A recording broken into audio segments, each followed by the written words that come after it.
এই কবর ভয়ানক একটা জায়গা। এই কবর কাউকে চিনে না। এই কবরে রাসূলের ভালোবাসা না থাকলে কিভাবে থাকবে? হাদিস শরীফের মধ্যে আছে, একজন পাপিষ্ঠ নাফরমানের মৃত্যু হওয়া মাত্রই, কবরে রাখা মাত্রই তাকে 3টা সওয়াল করা হবে। এই 3টা সওয়ালের জবাব যখন সে দিতে পারবে না, ঘোষণা চলে আসবে, আফরিসুহু মিনান নার। ওই পাপিষ্ঠ নাফরমানের জন্য জাহান্নামের বিছানা বিছায়া দাও। আলবিসুহু মিনান নার।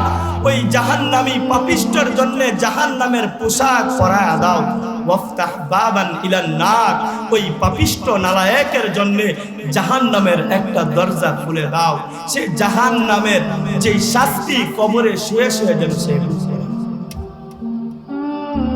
আল্লাহর নবী সর্বদাই কবরের আযাব থেকে পানার জন্য আল্লাহর কাছে দোয়া করতেন। রাসূল প্রত্যেক নামাজের পরে আল্লাহর কাছে দোয়া করতেন, আল্লাহুম্মা ইন্নী আউযু বিকা মিন আযাবিল কবর। হযরত উসমান রাদিয়াল্লাহু তাআলা আনহু যখনই কবরের পাশ দিয়ে যাইতেন হাউমাউ করে কান্না করতেন, হাউমাউ করে কান্না করতেন।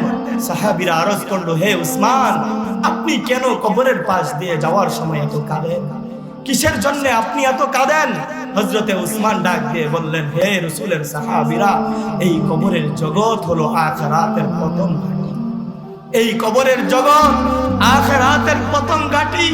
কেউ যদি কবরের জগতে আটকা পড়ে যায়, আখিরাতের সমস্ত ঘাঁটিগুলো তার জন্য কঠিন হয়ে যাবে। কেউ যদি কবরের জগতে পার পেয়ে যায়, আখিরাতের সমস্ত ঘাঁটিগুলো তার জন্য সহজ হয়ে যাবে। এই জন্য আমি কবরের ভয়ে অনেক বেশি কান্না করি। তো মোহতারাম হাজরিন, যেই কথা আমার বলা উদ্দেশ্য, মৃত্যু একদিন হবে। মৃত্যুর যেই যন্ত্রণা, আহা, এটা তো আরো ভয়ানক। সময় তো সংক্ষেপ না হয় আপনাদেরকে শোনাইতাম। মৃত্যু তো আরো ভয়ানক। মৃত্যু কেমন? হযরতে ইব্রাহিম নবী মালাকুল মউত আজরাইলকে ডাক দিয়ে বললেন, হে ভাই আজরাইল, মৃত্যু, একজন বদকারের মৃত্যু যখন হয়, তুমি তার সামনে যেই আকৃতি ধারণ করে যাও। ভাই আজরাইল, আমি একটু দেখতে চাই যে বদকারের সামনে তুমি কেমন ভাবে যাও। হযরতে ইব্রাহিম নবীর সামনে যখনই আজরাইল আলাইহিস সালাতু ওয়াস সালাম বদকারের রূহ কবজ করে যেই সূরতে, সেই সূরতে যখনই গেলেন, সঙ্গে সঙ্গে এক চিৎকার দিয়ে হযরতে ইব্রাহিম নবী মাটির মধ্যে পড়ে গেলেন। হযরতে ইব্রাহিম নবী মাটির মধ্যে পড়ে গেলেন, এক চিৎকার দিয়ে মাটির মধ্যে পড়ে তিনি বেহুশ হয়ে গেলেন। বেহুশ হয়ে গেলেন। হুশ ফিরার পরে হযরতে ইব্রাহিম নবী বলেন, আল্লাহর কসম, আল্লাহর কসম, একজন পাপিষ্ঠ গুনাহগার নাফরমানের জন্য জাহান্নামের শাস্তির দরকার নাই। একজন পাপিষ্ঠ নাফরমানের জন্য কবরের শাস্তির প্রয়োজন নাই।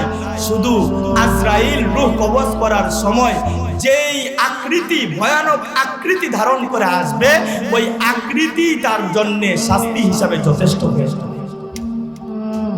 একটাবার চিন্তা করেন, একটাবার চিন্তা করেন। তো মোহতারাম হাজরিন, আমার আলোচনা শেষের দিকে আমি আপনাদেরকে যেই কথা বুঝাইতে চাচ্ছি, রাসূলকে জায়গায় জায়গায় আমাদের প্রয়োজন হবে, রাসূলকে জায়গায় জায়গায় আমাদের দরকার লাগবে।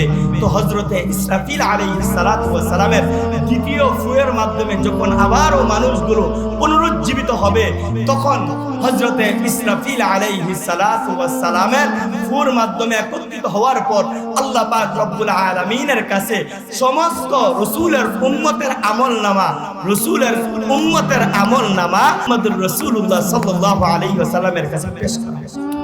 রাসূল যখন দেখবেন যে তার জীবনের 30 বছরের জিন্দেগিতে নামাজ নাই, 60 বছরের জিন্দেগিতে প্রত্যেক দিন সে সুদে টাকা লাগাইত, সে যখন রাসূল যখন দেখবেন যে তার গুনাহে জর্জরিত তার আমলনামা, তখন রাসূল ডাক দিয়ে বলবেন, হে উম্মত, আমি নবী এত কষ্ট করলাম, আমি নবী 23টা বছর দিন রাত কান্না করলাম, রাতের আধারে দাঁড়িয়ে থেকে নামাজ পড়ে পড়ে তাদের জন্য কান্না করলাম, আমি নবীর জন্য মায়া হইল না?